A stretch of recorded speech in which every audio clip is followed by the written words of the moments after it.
welcome back to our channel. I hope you all are doing well. So let us begin with the chapter number 8 of English, and the name of the chapter is Great, Wide, Beautiful, Wonderful World. Right?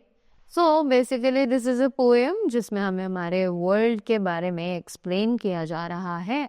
So we all know that how great, wide, beautiful and wonderful our world is, right?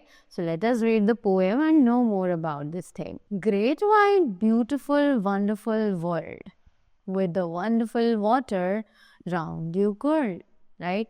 तो हमारा जो world है वो बहुत ही ज़्यादा बड़ा है, सुंदर है, beautiful है, right?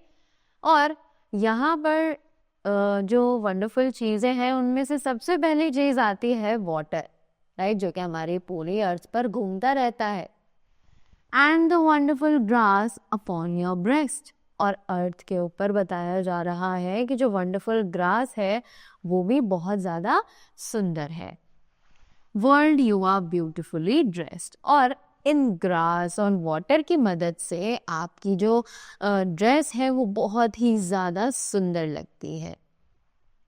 The wonderful air is over me and the wonderful wind is shaking the tree, कि अब ये जो बहुत ही सुंदर सी हवा है ये मेरे सर के ऊपर घूम रही है, और ये जो हवा है ये इन पेड़ों को भी यहाँ पर हिला रही है.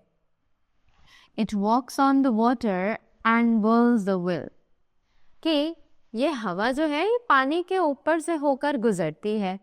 and whirls the mill, यानी कि जो मिल होता है उसको घुमा देती है, राइट. जो विंड मिल होता है that usually waves with the whirls with the help of the wind only, and talks to itself on the tops of the hills, और अपने आप से बात करती है जब वो हिल्स के टॉप पर पहुंच जाती है. You friendly earth how far do you गो, कि ये जो आप फ्रेंडली अर्थ है, ये जो हमारी फ्रेंडली अर्थ है जो हमें इतनी सब चीज़ें प्रोवाइड करती है.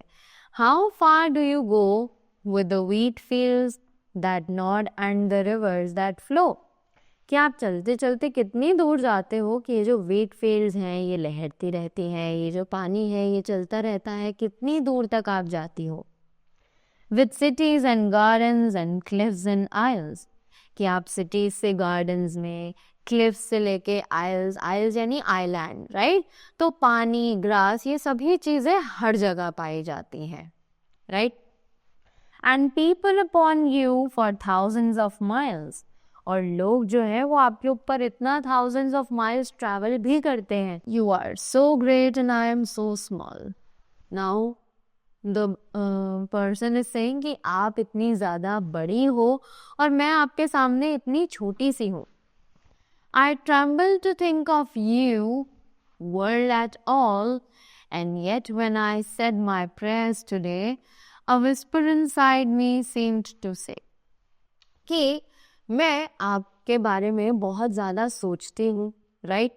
और जब भी मैं अपनी प्रेयर्स करती हूँ तो शायद मेरे अंदर से एक आवाज़ आती है जो मेरे कान में धीरे से बोलती है, you are more than the earth though you are such a dot, you can love and think but the earth can not, right. तब भी मेरे मन में एक आवाज़ तो आती है कि अर्थ जो है वो मुझसे बहुत ज़्यादा बड़ी है, राइट. कि अर्थ इतनी ज़्यादा बड़ी है और मैं अर्थ के सामने शायद एक डॉट जैसी हूँ, पर अर्थ और मुझ में शायद एक डिफरेंस है कि मैं लव यानी प्यार कर सकती हूँ, मैं सोच सकती हूँ, but the earth can not love and can not think. ना तो अर्थ प्यार कर सकती है और ना ही सोच सकती है, right. So that was all about the poem. So this was a beautiful poem which was composed by W.B. Rans, right? So that was all from my side. I hope you all enjoyed it. So thank you so much and do have a great day ahead.